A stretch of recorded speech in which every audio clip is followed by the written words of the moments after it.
Hey guys, how's it going? Today we're talking about my experience at the Hasbro tournament that happened last month. This is the biggest adult hosted Hasbro tournament ever. In fact, I think this is the only Hasbro event that's ever been 18 and up only. So this was not accessible to kids, it was just adults, which is cool. I'd like to see more of that. The winners of this tournament would go on to fly to California and take part in Kai Cenat's big stream where he did his little Beyblade tournament or whatever, which I didn't really care anything about. I don't really follow Kai Cenat, but I wanted to take place in an official tournament, and this is something that I've wanted to do since I was a kid, so I was like, they're doing it, it's close enough to drive, so I have to go. So this was capped at 100 players, and the one stipulation to this is it was 1v1. So if you're outside of the Asia regions, you're most likely playing by WB format rules. So WBO is the World Beyblade Organization. It is a fan-run organization that's been around for over a decade. And the way that we play tournaments through the WBO is usually 3-on-3 format. So this is the same format that Japan uses basically in Top Cut. So in Japan and the other Asia regions, for the preliminary rounds, they do 1v1. I think mostly to just get through those rounds faster. I prefer 3-on-3 because it just offers way more strategy having 3 Beyblades versus 3 Beyblades. There's just a lot more going on there. So playing 1v1 can be a lot more challenging because you end up seeing a lot of samey matchups. So for example, Wizard Rod in Japan was banned for a long time in 1v1. And it's basically all anybody ran. And then as soon as it got banned, it was mostly Silver Wolf because that was the next best option. Wizard Rod is now unbanned. And with the release of Clock Mirage, I think that will probably see a lot of play in 1v1 as well, although a little riskier in terms of burst resistance. Anyway, 1v1 is not a format that I'm super fond of. I get why they do it, it's just less strategy. So the main points of strategy for 1v1 are going to be obviously your combo, balance tuning to make sure it's as optimal as possible against mirror matches, and launch technique. So this tournament ended up being very heavy on launch strategy, just because there was a lot of risky matchups, just because it's single elimination. You have to be really careful about how you're launching. But I did overall fairly well. We're going to get into it, but first I want to talk about my build. So I did end up going with a fairly safe option, that being Wizard Rod on 360 ball. This is probably the most optimal stamina combo for Wizard Rod. It's not necessarily the best Wizard Rod combo for every matchup. So Wizard Rod on 160 Hexa is a lot safer against attack types. Wizard Rod on 360 Hexa also is pretty safe, although 160 offers you some pocket pop-out potential. The issue is that into a mirror match, Wizard Rod on Hexa versus Wizard Rod on ball is more likely to win it out. So there's a lot of risk management in terms of what you're going to use. And in this format, you don't know what your opponent's going to use until you're playing the match. So you really have to lock into something and really hope for the best. There's, I feel like, a lot more luck in 1v1. The reason that I went with 360 ball is just because I was expecting a lot of Dragoons, a lot of Wizard Rods, a lot of stamina types basically, just because they're the safest option. I could have switched around my parts during this tournament, but one of the big issues was that because this was a Hasbro tournament, they didn't let you use any Japanese parts. It didn't matter if those same parts were also released by Hasbro. It had to have like the Hasbro QR code on it. So all of the balance tuning that I put into my Wizard Rod combo went out the window as soon as I got to the tournament, and they told us we couldn't use them. So I had to end up borrowing a Wizard Rod blade from Mim. He's another fellow YouTuber, and he was kind enough to lend me one, so I was able to use that. It kind of throws out my balance tuning, but it is what it is. I also got to meet Left Burst there, which was really cool. That's my combo. That's about as far as the strategy for combo building went. So I picked Wizard Rod on the 360 ball because I felt like it was a safe pick. Now you could have run other options, attack options, but because it's single elimination, it's just really, really risky. So the ability to consistently KO over multiple rounds without losing out is a bit risky. So I prefer attack types over stamina types, but I wanted to see if I could optimize my odds. So with that said, let's go ahead and get into it. Morning. So excited that y'all are excited about this. There are going to be 100 spots, okay? So in a little bit, we're gonna start registration. So if you have any questions right now, we have our girl Chloe up here. She's in double blue. She's got light blue on the top, bright blue on the bottom. You can't miss her. She's beautiful blonde. Come up here if you have questions. I know there were a few questions about what product you can use. So if you want to ask questions, now's your time to step on up here, talk to Chloe, and make sure they were all set before this starts. So we're gonna start registration at 12 p.m. and then the tournament is gonna start at 1 p.m. 1 p.m. That's right. Beyblade Secret Showdown right here at Atlantic Station. We are so excited. We're gonna have an amazing day, guys. So going into my first round, I got pretty lucky with the matchup. We ended up going into Silver Wolf on free ball, which again, like I said earlier, Silver Wolf on free ball is a great option in 1v1 if Wizard Rod isn't in the format. The reason why it gets so much play in Japan in 1v1 was because Wizard Rod was banned. The most optimal combo, in my opinion, for Silver Wolf outside of that 1v1 format is probably on Hexa as a defense option. It's a really good combo, it's just not a great combo into Wizard Rod, so this is one that we ended up taking pretty easily. In terms of the stamina matchup, Wizard Rod's going to take this one pretty easily, so my main strategy on this was just to try to stall out in the corners as much as possible just to avoid the rails and any potential possibility for me to get extreme finished or KO'd by chance. And it worked out pretty well. I was able to avoid the rails and avoid any early game contact and just take it pretty easily. Launch techniques can be kind of hard to hit consistently. I was able to play really well in this tournament in terms of hitting my intended launch strategies. If you guys are curious about launch tech, I have a whole playlist of videos talking about how to manipulate your Beyblade to move it in certain directions based off of angle. I've got a bunch of different strategies on specific launches as well, like drop launches, tungsten launches, reverse tungstens, things like that. If you guys are curious about some of those advanced techniques, you're more than welcome to check those out as well. I'll have them in the end card of the video. When everything was said and done, it ended up being a clean sweep for 0. The guy I played against was super nice. I think this was his first tournament, and afterwards we ended up talking a while. I showed him some different launch techniques and things like that. He was super cool dude, so if he ends up watching this, shout out to you, man. I'm sorry, bro. I felt bad, but, you know, it is what it is, so maybe in the next one. I think the hardest part about this tournament was the fact that this was outside in Georgia in August. It was smolderingly hot. It was brutal. I don't think anybody was enjoying the temperature during this tournament, and it was a long time between rounds. So after our match, we ended up sort of checking out some of the other matches and other players just to see what people were running, and there were a lot of Wizard Rods. So Mim, he ended up taking his first round. We also were able to catch Left Burst's first round, which was interesting to say the least. Blue, hey blue people, hey blue. That's what this and white. You go. That's what this and white. All right, what we got? We got the Phoenix versus what? What we got? All right, the Wizard. All right. Blue 29. Blue 29. Come on, you got Blue 29. Right there. Right here, right here. Yes, come on. Can't do nothing with y'all here, buddy. Unfortunately for Left Burst, he ended up getting knocked out of the tournament in the first round, which sucks because I know he flew in from out of state, but he was a champ about it. So really quick, we're just going to talk about today's sponsor, Into the AM. They're an online clothing company. They just dropped their fall collection. That's where I got this hoodie from. Look at it. Look at it. It fits so nice. You guys should get one. So they do a lot of graphic clothing, including t-shirts. And the cool thing about Into the AM is they use all real artists. So there's no AI generated art.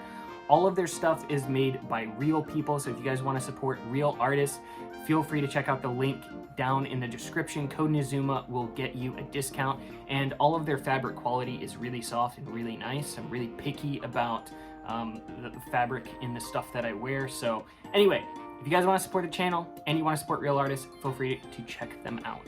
In the next matchup, we ended up going up against a more aggressive samurai build, so it's not something that I was super concerned about, but I still kept with my strategy of trying to stall out. So being on the opposite side of the stadium this time, the main strategy was to cross over into the B side or the left side of the stadium and stall in that area. That way Samurai couldn't hit me for a few seconds and hopefully mitigate some of the early game hits. So no shade to the guy that I'm playing against. The first round got called as no contact, and so we ended up relaunching it. The guy didn't take any points for that. In official tournaments, you should take at least 1 point for no contact. I know a lot of fan-run organizations do like no contact, no points, relaunch. I don't like that rule. I think that you should take at least 1 point for a no contact self KO, if not full points. I think it promotes people learning how to control their launches, how to work on launch strategy. I don't think it's fair to penalize the players that don't self KO by not awarding them any points. Just a little tangent there. I'm interested to know what you guys think of the no contact rule. I don't like it. I think you should take full points. Either way, we ended up winning the match, putting us at 2-0 for the tournament so far. Unfortunately for Mim, he did not make it past the second round, and most of the other YouTubers also ended up getting knocked out at this point as well, so I ended up being one of the few YouTubers that was left still in the tournament. In my next match, I played against a guy that I actually matched up against in my last tournament. So if you saw that video, you'll know that I ended up losing in the first round, and then we matched up later in the tournament, and I won against him. So we were tied up. And in this tournament, we just happened to match against each other. So we were going to settle the score and see which one of us was going to come out on top. I was using Wizard Rod on 360 Ball, and he was using Wizard Rod on 160 Hexa. Now, 160 Hexa, like I said earlier, typically is not going to outspin Wizard Rod on Ball, but it doesn't mean it can't outspin Wizard Rod on Ball. One of the big factors in these matchups is balance tuning, and I was using a blade that I had borrowed from somebody else, so it was not as optimal as I would have hoped for. I spent a lot of time trying to maximize sort of the spin time on the one that I had brought and ended up having to completely abandon it because it wasn't Hasbro. Anyway, he ended up winning the first round with Wizard Rod on 160 Hexa, a matchup that Wizard Rod on Ball should win. There's also other factors. If you end up tanking a bunch of stamina on the rails, that can be a factor too. You'll also see that in a lot of these matches, I end up disassembling and reassembling my Beyblade between each round. That's to try to mitigate any burst risk. So if anything has loosened during the round, I want to reset everything to make sure that there's no risk that something had come loose in the previous round. So after losing the first round, the main strategy was trying to hit those stall launches as much as possible to mitigate any contact and try to keep myself from tanking any stamina on the rails and hope that his Wizard Rod on Hexa would end up catching the rails and just depleting some stamina. So anytime your Beyblade hits those rails, it's actively draining stamina on those gears. So if you can avoid them, that's good. But you don't want to be in the center while you're avoiding them because it can increase your chances of getting knocked into the pocket. That's why a lot of people end up stalling in the corners or on the rails. So the second round, it ended up being pretty uncomfortably close as well. We did end up taking it, but this matchup was much, much closer than I had anticipated it to be. So that last round put us at 1-1, but I ended up missing my launch on the third round and tanked a ton of stamina off of the rails. That's why I say it's super important to get really consistent at launching. Even if you're good at it, the chances of being able to hit every single one every single time is really, really hard to do. So we ended up missing one, tanked a ton of stamina, which cost us a round, which puts us down 2-1 at this point, which is super stressful in a rod-on-rod matchup because while Wizard Rod on Ball technically will outspin Wizard Rod on Hexa pretty consistently, if you have a bad launch and you tank stamina on the rails, it will very easily cost you the matchup against Wizard Rod on Hexa. In the next round, I go for a drop stall again, but I end up hopping over the rail and stalling in the corner a little bit, but our positioning ends up being pretty good, sort of staying behind our opponent's Wizard Rod, which ends up pushing him into the rails, and he ends up tanking a ton of stamina himself, which ends up allowing us to take this round. So we end up tied 2-2.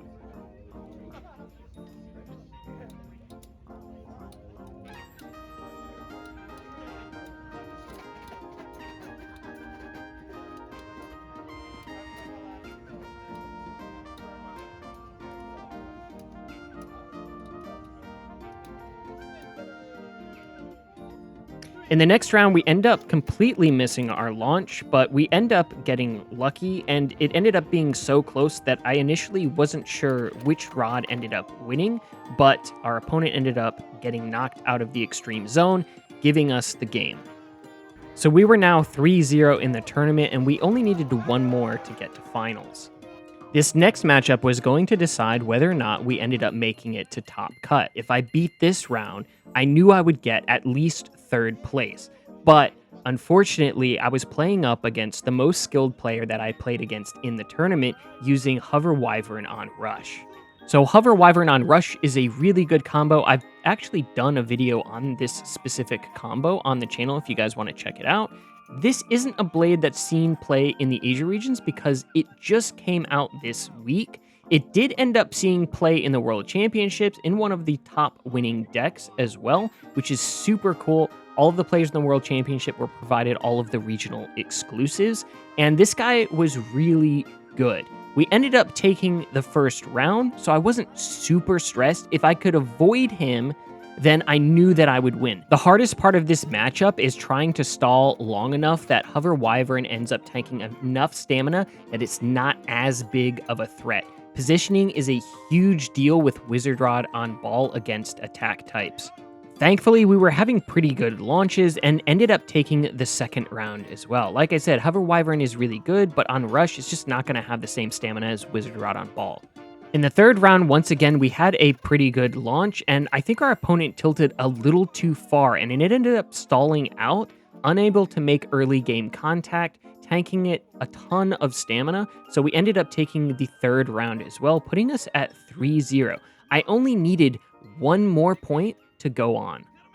In the next round, our positioning ended up being pretty good. We were able to get a stall, but unfortunately kicked out of it, so it wasn't that long. And unfortunately for us, we ended up getting KO'd into the pocket, losing us 2 points. But I only needed one more point. It shouldn't be that hard to just get one more point, right? It is worth mentioning that the crowd did not seem like they wanted me to win. They were very vocal about it. So we just locked in and we hit our launch, and it was a pretty good stall. But unfortunately for us, it wasn't enough and we got KO'd.